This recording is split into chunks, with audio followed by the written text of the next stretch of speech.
ओम नमो भगवते वासुदेवाय। महाभारत की कथाओं में प्रसंग है द्रुपद का पराभव। वैशंपायन जी कहते हैं, जन्मेजय, जब द्रोणाचार्य ने देखा कि सभी राजकुमार अस्त्र विद्या के अभ्यास में पूर्णतः निपुण हो चुके हैं, तब उन्होंने निश्चय किया कि अब गुरु दक्षिणा लेने का समय आ गया है। उन्होंने सब राजकुमारों को अपने पास बुलाकर कहा, तुम लोग पांचाल राज द्रुपद को युद्ध में पकड़ कर ले आओ। यही मेरे लिए सबसे बड़ी गुरु दक्षिणा होगी।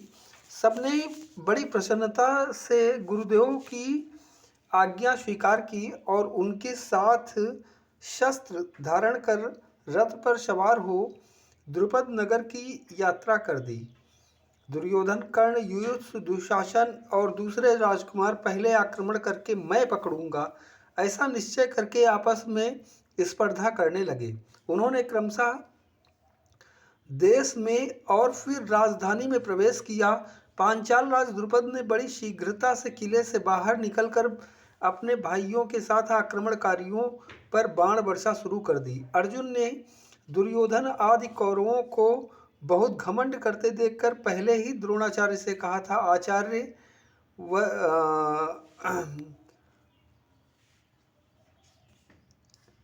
इन लोगों को पहले अपना पराक्रम दिखा लेने दीजिए।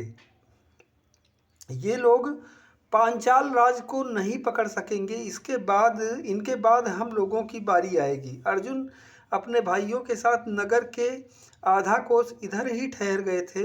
उधर द्रुपद ने अपने बाणों की बौछार से कौरवों की सेना को चकित कर दिया। वे इतनी फुर्ती और सफाई से बाण चला रहे थे कि कौरव भयवश उन्हें अनेक रूपों में देखने लगे।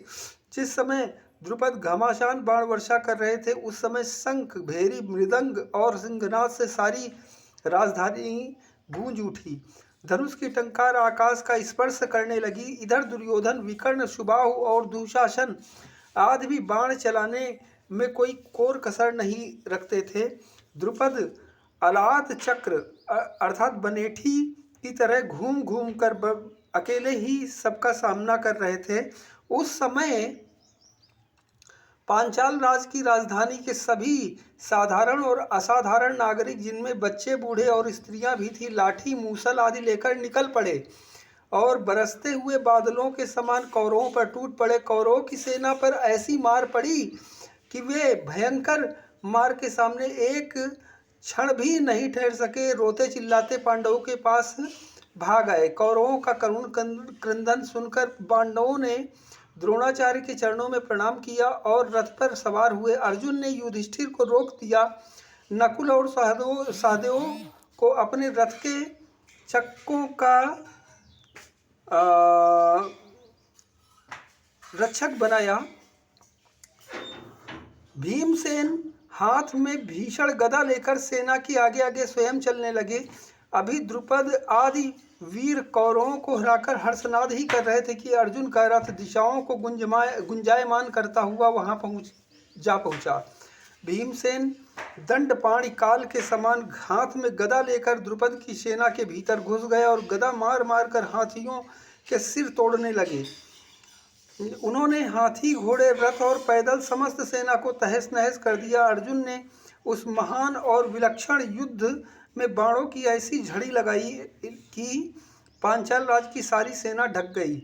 पहले सत्यजित ने अर्जुन पर बड़ा भीषण आक्रमण किया, परंतु अर्जुन ने थोड़ी ही देर में उसे युद्ध से विमुख कर दिया। इसके बाद अर्जुन ने द्रुपद का धनुष और ध्वजा काटकर जमीन पर गिरा दिए और 5 बाणों से 4 घोड़ों तथा सारथी को मारा।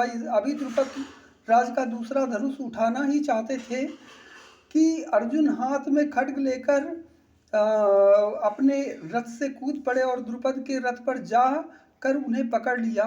जब अर्जुन द्रुपद को लेकर द्रोणाचार्य के पास चले, तब सारे राजकुमार द्रुपद की राजधानी में लूटपाट मचाने लगे। अर्जुन ने कहा, भैया भीमसेन, राजा द्रुपद कौरवों के संबंधी हैं, इनकी सेना का संहार मत कीजिए, केवल गुरु दक्षिणा रूप से द्रुपद को ही गुरु के अधीन कर दीजिए। यद्यपि भीमसेन अभी लड़ने से तृप्त नहीं हुए थे, फिर भी उन्होंने अर्जुन की बात मान ली और लौट आए। इस प्रकार पांडव द्रुपद को पकड़कर द्रोणाचार्य के पास ले आए। अब उनका घमंड चूर चूर हो चुका था, धन भी छिन गया था और वे सर्वथा द्रोणाचार्य के अधीन हो रहे थे। उनकी यह स्थिति देखकर आचार्य द्रोण बोले, द्रुपद, मैंने बलपूर्वक तुम्हारे देश और नगर को रौंद डाला है। अब तुम्हारा जीवन तुम्हारे शत्रु के अधीन है। क्या तुम पुरानी मित्रता को चालू रखना चाहते हो? उन्होंने तनिक हंसकर और भी कहा, द्रुपद, तुम प्राणों से निराश मत हो। हम तो स्वभाव से ही क्षमाशील ब्राह्मण हैं। बचपन में हम लोग एक साथ खेला करते थे। वह प्रेम संबंध अब भी है।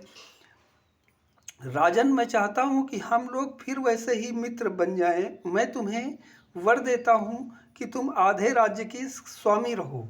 तुमने कहा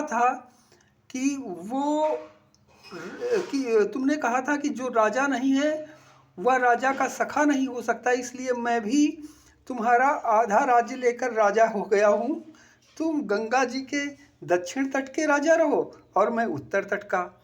अब तुम मुझे अपना मित्र समझो। द्रुपद ने कहा, ब्राह्मण, आप जैसे पराक्रमी उदार हृदय महात्माओं के लिए यह कोई आश्चर्य की बात नहीं है। मैं आपसे प्रसन्न हूँ और आपका अनंत प्रेम चाहता हूँ। अब द्रोण ने उन्हें मुक्त कर दिया तथा बड़ी प्रसन्नता से सत्कार करके आधा राज्य दे दिया। द्रुपद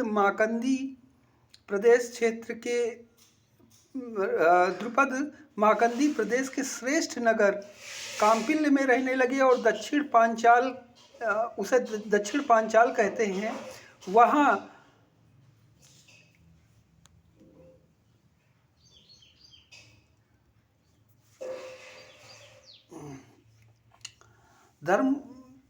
वहाँ चर्मवती नदी है। इस प्रकार यद्यपि द्रोण ने द्रुपद को पराजित करके भी उनकी रक्षा ही की, परंतु द्रुपद के मन में संतोष नहीं हुआ। इधर अहिच्छत्र प्रदेश की अहिच्छत्रा नगरी में द्रोणाचार्य रहने लगे।